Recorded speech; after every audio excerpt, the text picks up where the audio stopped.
بیان کرتے ہیں اور اس سے حاصل شدہ عبرت آپ کی خدمت میں پیش کرتے ہیں۔ تاریخ کو بیان کرنا جو ہے وہ داستان سرائی نہیں ہے، بلکہ عبرت کے حصول کے لیے اس کو بیان کیا جاتا ہے۔ ما همچنین که دوستان و سروران مستحضر هستند، ما بعض از وقایع تاریخی را و رخدادهای گذشته را بازگو میکنیم تا از اون عبرت و پندی به دست بیاریم و بازگوی تاریخ فقط برای قصه سرایی نیست، بلکه بیان عبرت و درس است۔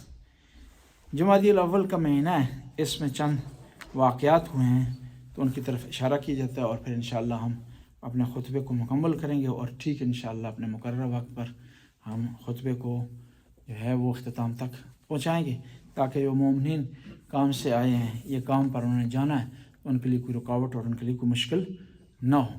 ویسے بھی یہ حکم ہے کہ آپ اذان کے بعد کوشش کریں جتنے مختصر خطبے ہوں تاکہ آپ نماز جمعہ تک پہنچ جائیں۔ اگر آپ خطبوں کو زیادہ ڈیلے کرتے ہیں تو نماز جمعہ آپ کا اس کے لیے مشکل پیش آتی ہے، کیونکہ نماز جمعہ کا جو وقت ہوتا ہے وہ ظہر کی طرح نہیں ہے وسیع وقت، ہو عصر کی طرح نہیں ہے وسیع وقت، مختصر وقت ہوتا ہے۔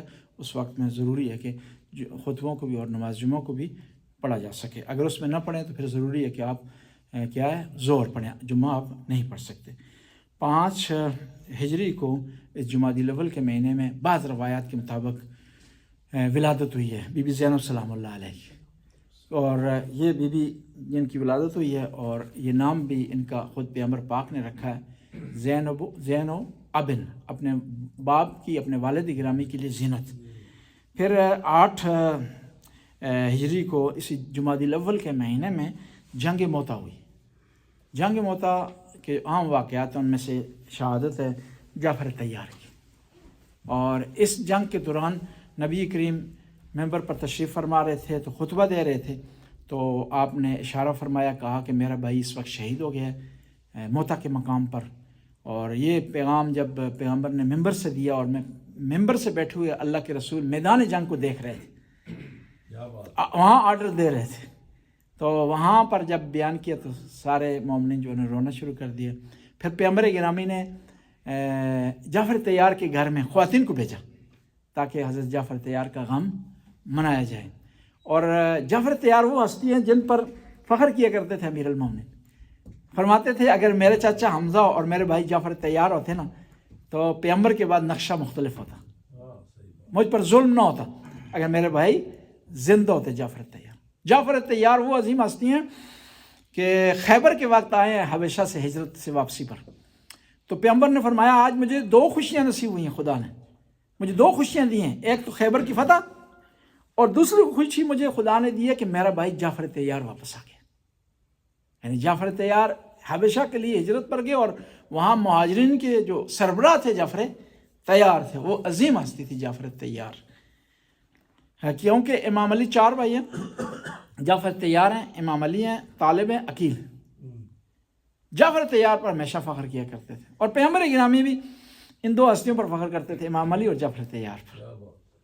جو دوسرے عقیل اور طالب تھے وہ بدر کے بعد مسلمان ہوئے ظاہری طور پر، یعنی عطا وہ بعض روایات بتاتے ہیں کہ جنگ بدر میں قیدی کے عنوان سے آگے تھے، طالب اور عقیل، 3 امپورٹنٹ آدمی قیدی بنے تھے اس جنگ بدر میں، حضرت عباس پیغمبر کے چچا، طالب اور عقیل، یہ 3 افراد، یعنی یہ تھے۔ اس لیے تو امام علی خطبے میں ارشاد فرماتے ہیں صحابہ کرام کی تعریف کرتے ہو، اے میرے نانا کے صحابیوں، تم پر سجاد کا سلام ہو، تم نے اس وقت میرے نانا کی مدد کی جب کوئی مدد کرنے والا نہیں تھا، تم نے میرے نانا کی خاطر اپنے رشتہ داروں سے جنگ کی۔ یعنی جنگ بدر میں سچویشن تھی، ایک بھائی اس طرف تھا، ایک دوسرا بھائی اس طرف تھا، چاچا اس طرف تھا، بھتیجا اس طرف تھا، لیکن اس کے باوجود بھی وہ اسلام کی خاطر لڑ رہے تھے۔ ایک درس ہے ہمارے لیے کہ اسلام میں، شریعت میں، ولایت میں، امامت میں رشتہ داری کو مد نظر نہ رکھیں۔ ایک سگا بھائی ہے آپ کا، لیکن وہ ولایت پر نہیں ہے، امامت پر نہیں ہے، وہ علی ولی اللہ نہیں کہتا، وہ آپ سے دور ہے، اس کی نسبت وہ آدمی آپ کے نزدیک ہے جو علی ولی اللہ کہہ رہا ہے، اور اس کا خیال رکھیں۔ ایمان جو ہے زیادہ طاقت رکھتا ہے، رشتہ داری جو ہے طاقت نہیں دیتی۔ اس لیے حبیب ابن مظاہر کئی بنی ہاشم سے جو نہیں آئے کربلا میں اس سے بہتر ہیں، افضل ہیں، اور کئی ایسے افراد سے کہ جو بنی ہاشم سے ان سے افضل ہیں کہ میدان میں آئے ہیں، کیونکہ اسلام میں معیار کردار، عمل، عقیدہ ہے، حسب و نسب نہیں ہے، رشتہ داری نہیں ہے، تعلقات نہیں ہیں، ورنہ تو ابو لہب سگا چچا ہے جی، لیکن قرآن نے لعنت اسے بھیجی ہے۔ سلمان فارسی کوئی رشتہ داری نہیں، کوئی کنیکشن نہیں، کوئی مسئلہ نہیں، لیکن پیغمبر فرماتے ہیں سلمان منا اہل البیت۔ دا اسلام معیار و ملاک عمل انسان است، نہ قوم و خویش بودن و قبیله بودن معیار نیست و ملاک نیست. و الا عمو پیامبر اسلام ابو لهب قرآن را نفرین کرد. در مقابلش داریم سلمان فارسی هیچ ربط رشتهداری قوم و خویش نداره با پیامبر اسلام، ولی پیامبر فرمود سلمان من اهل البیت. حذیفه یمان هیچ ربطی پیامبر اسلام نداره، پیامبر فرمودی رازدار منه. پس معیار و ملاک عمل انسان است کہ امیر المومنین می فرمائند من ابطا بهی عمله لم یسر بهی نسبه.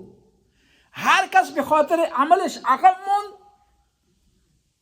قوم و خویش و رشتهداری قبیله او را نمیتونه جلو بیاره.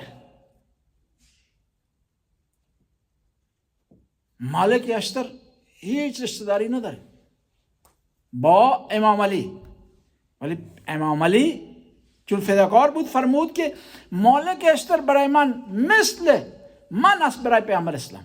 همینطوری که من برای پیامبر اسلام بودم مالک اشتر برای من است. این که مقام والا به دست آورده. یا محمد بن ابی بکر، محمد ابن من صلب ابی بکر، کیا ہے؟ چی شد؟ معیار و ملاک عمل انسان است و هرچه انسان با اهل بیت نزدیک بشه مقام و درجات بالایی به دست میاره. جنگ موتا کے بعد جو واقعات ہوئے پہلی ہجری میں، اس میں سلمان فارسی کا اسلام لانا ہے، اور ان کی اسلام لانے کی بڑی پیاری داستان ہے، انشاءاللہ کبھی فرصت ہوئی تو آپ کی خدمت میں پیش کریں گے. بسم اللہ الرحمن الرحیم.